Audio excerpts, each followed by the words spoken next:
जय सद्गुरुदेव, जय पच्चरणम। मेरे सद्गुरु की वाणी परम संत महात्मा यशपाल जी महाराज का प्रवृत्ति में निवृत्ति गृहस्थ धर्म का गीता सुधा भाष्य अध्याय 6 श्लोक 27। प्रशांत मनसम ह्येनं योगिनं सुखमुत्तमम् उपैति शांत रजसम ब्रह्मभूतम कल्मषम।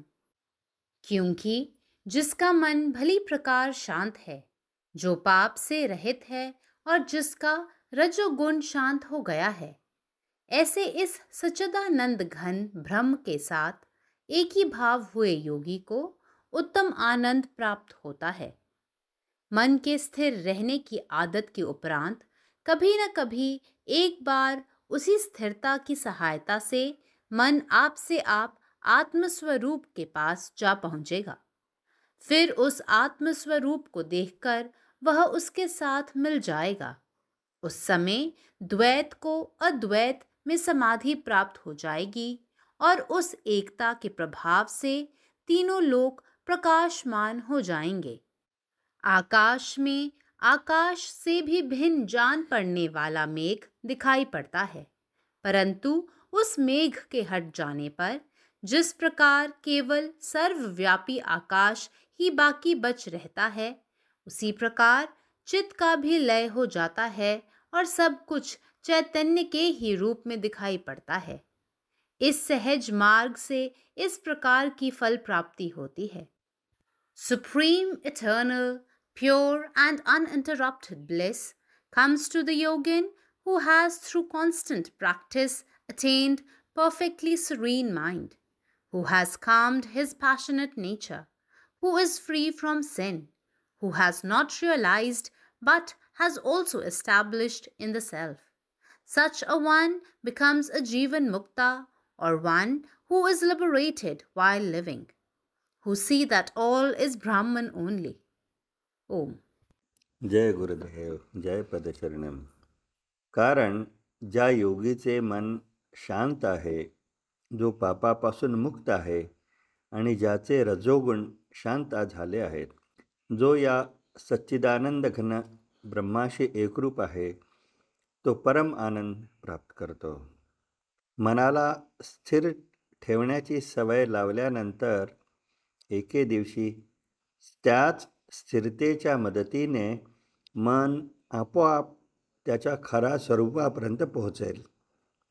मग त्या आत्मस्वरूपाला पाहिल्यानंतर तो त्याच्याशी एकरूप होईल। त्यावेळी द्वैत अद्वैतेत विलीन होईल आणि त्या एकतेच्या परिणामामुळे तिन्ही लोक प्रकाशित होतील। आकाशात एक ढग दिसतो, जो आकाशापेक्षा वेगळा दिसतो, पण जेव्हा तो ढग निघून जातो तेव्हा ज्याप्रमाणे फक्त सर्वव्यापी आकाशच उरते, त्याचप्रमाणे मन देखील विरघळून जाते आणि सर्व काही केवळ चेतना म्हणूनच दिसते। या प्रकारचा निकाल या सोप्या मार्गाने मिळतो। जय गुरुदेव, जय पदशरणम। నా సద్గురు సందేశం గీతాసుధ పరమసత్ మహాత్మా శ్రీ యశ్పాజీ మహారాజు వారిచే ప్రతిపాదించబడిన ప్రవృత్తిలో నివృత్తి గృహస్థ మార్గంలో గీతా భాష్యము అధ్యాయం 6 శ్లోకం 27. ఎవరి మనసు బావుగా శాంతించిందో, ఎవరు పాపరహితుడో, ఎవరి రజోగుణము శాంతి పొందినదో, సచిదానంద పరబ్రహ్మతో ఏకీభావం పొందిన అటువంటి యోగికి ఉత్తమ ఆనందం లభిస్తుంది.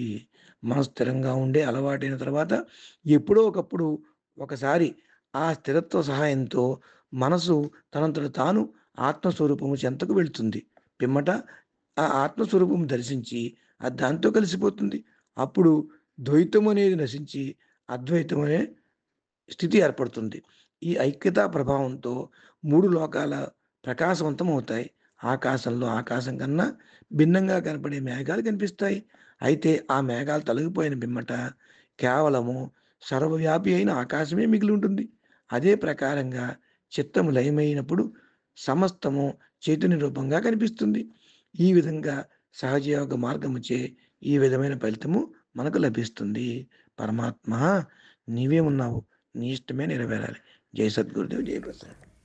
जे योगी अपन मौन के पूर्ण रूपेण शांत क लेने अछि, जे पापक स्पर्श सँ दूर अछि आ रजोगुण सेहो शांत क लेने अछि, ओ एहि सच्चिदानंद रूप परमात्मा सँ एक रूप भ परम आनंद के प्राप्त करैत अछि।